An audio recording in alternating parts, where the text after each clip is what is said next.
that market just absolutely crashed. But now you put into your document a legal requirement that the asset must be sold within 6 months. There were people getting 60 cents on the dollar.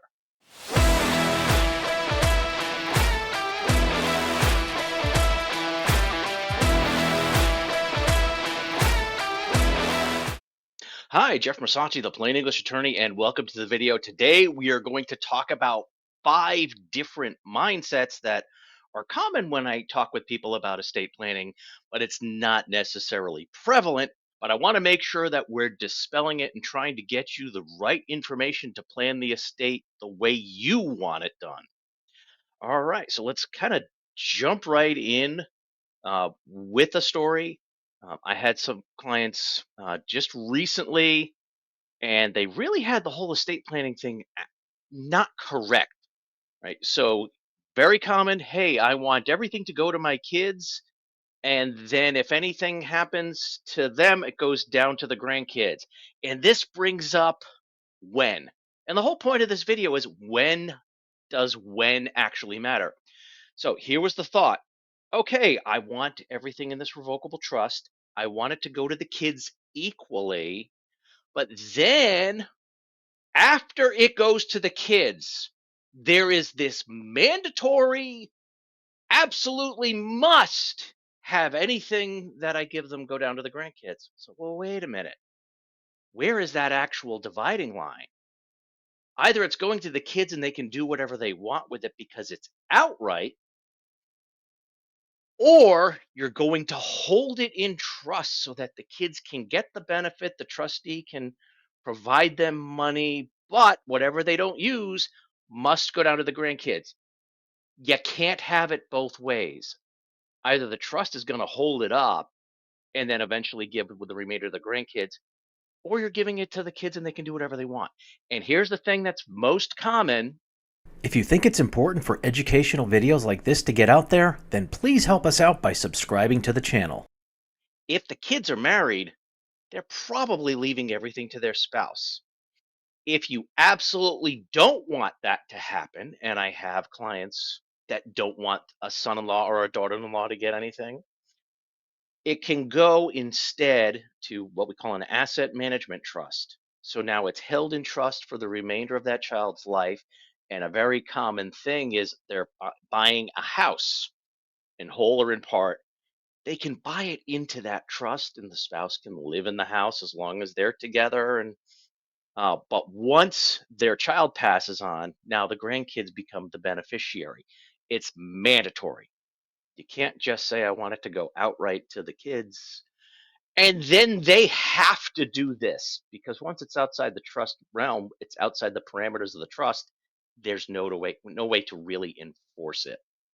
All right. So the second mindset that I often see is they're thinking about exactly what they have now and just assuming that's the way it's always going to be and everything's going to grow in proportion.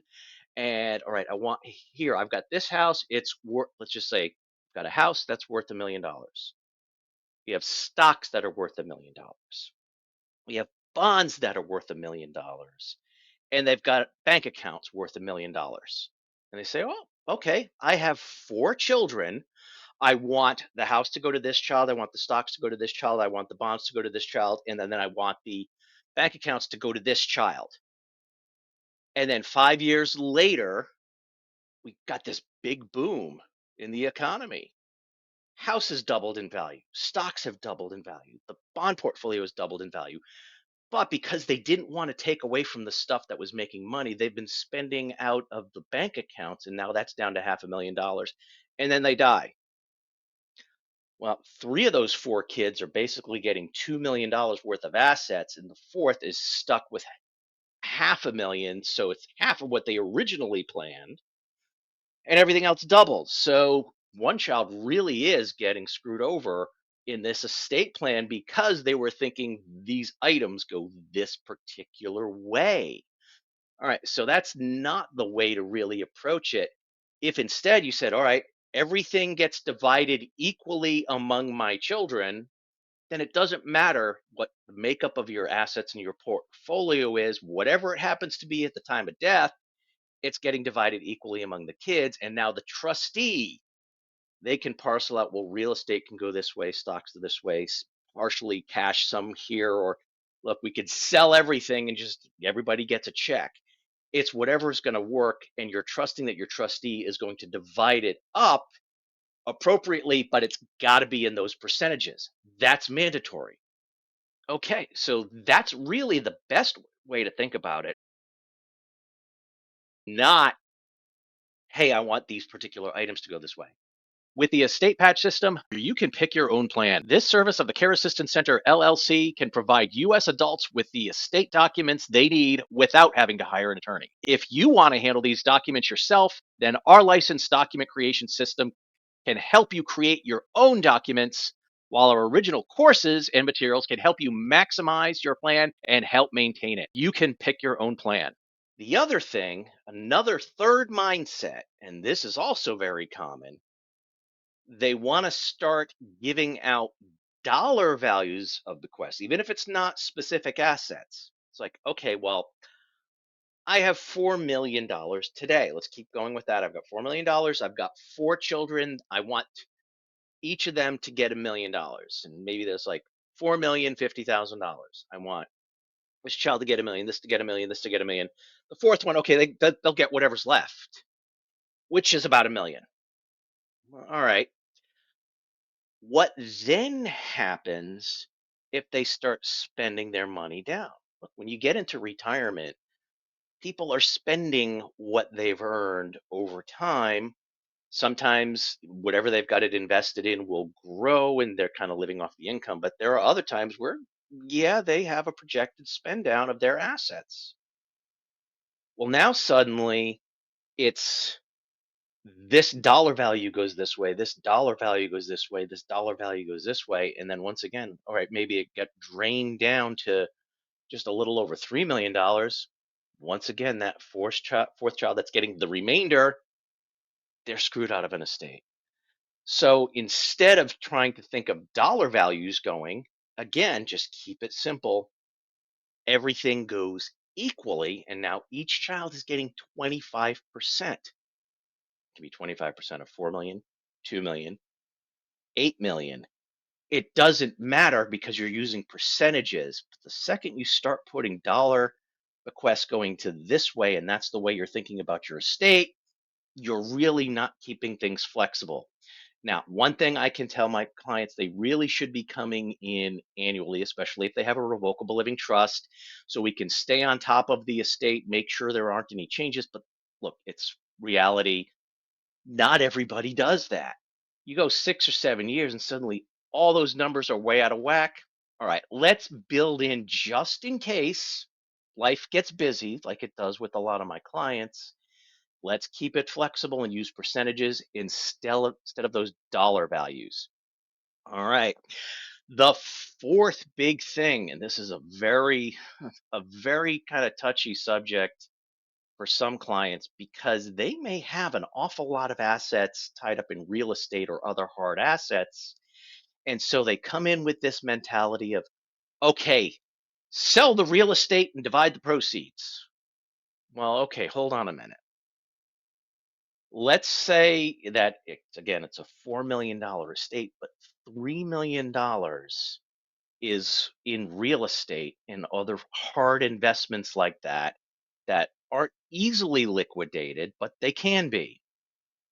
When you say an asset must be sold and the proceeds divided, you have to put a time limit. If you don't put a time limit, as there's a default in the law, honestly, I don't know exactly what it is for North Carolina, but usually when I see it drafted in by attorneys that don't have this flexibility mindset, it's 6 months. So okay, the houses must be sold within 6 months of the proceeds divided. That's fine. That's the way to do the estate planning. I never did that, but I did see some estate plans that did force a 6 month sale of real estate, and usually the primary residence was a huge part of the asset portfolio for them. And people who died in May, June, or even July in 2008, That market just absolutely crashed. But now you put into your document a legal requirement that the asset must be sold within 6 months. There were people getting 60 cents on the dollar. And so suddenly that $4 million estate was worth a heck of a lot less. And you put the person in the position, the trustee, you got to sell this property. You have to. You have to take the best offer you can get in a hugely depressed real estate market to meet that 6 month deadline. Okay, how do we generally handle it? You leave this division up to the trustee. Again, if you got 4 kids and it's got to be equal, all right, it's got to be equal.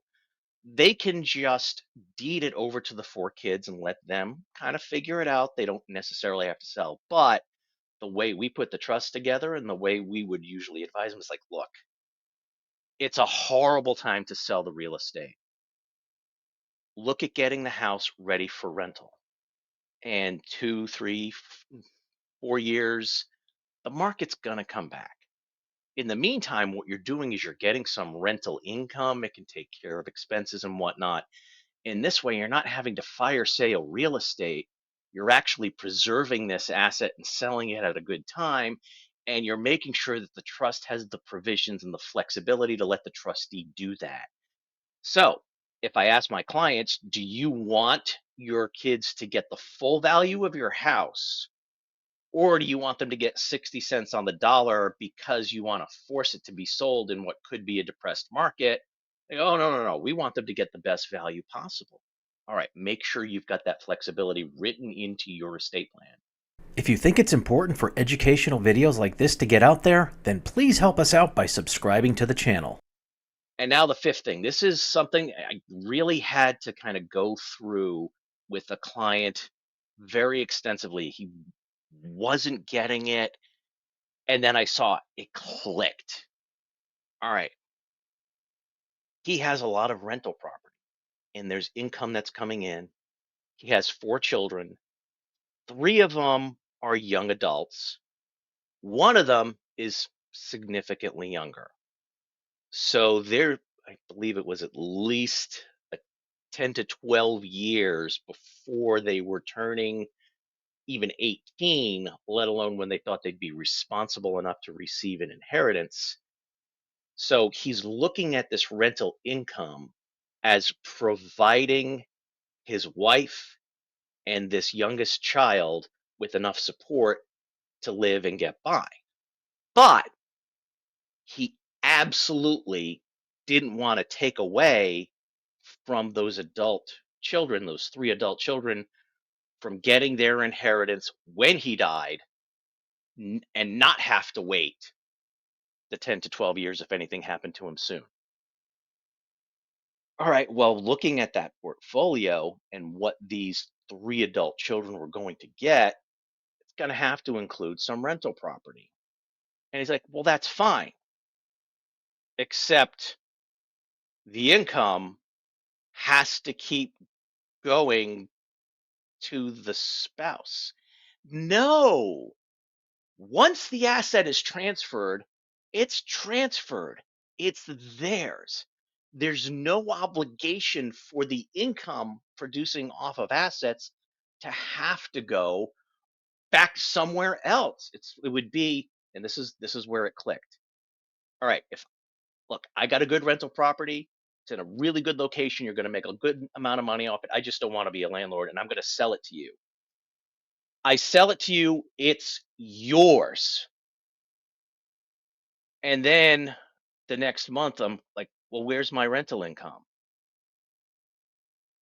Like I sold you the house, but I want my rental income. Well, the asset isn't yours.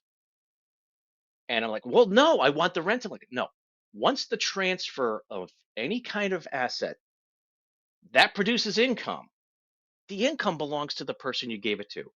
So we went through and figured out and crunched the numbers and looked at all of it. And it's like, look, that your wife and the youngest child are going to be fine.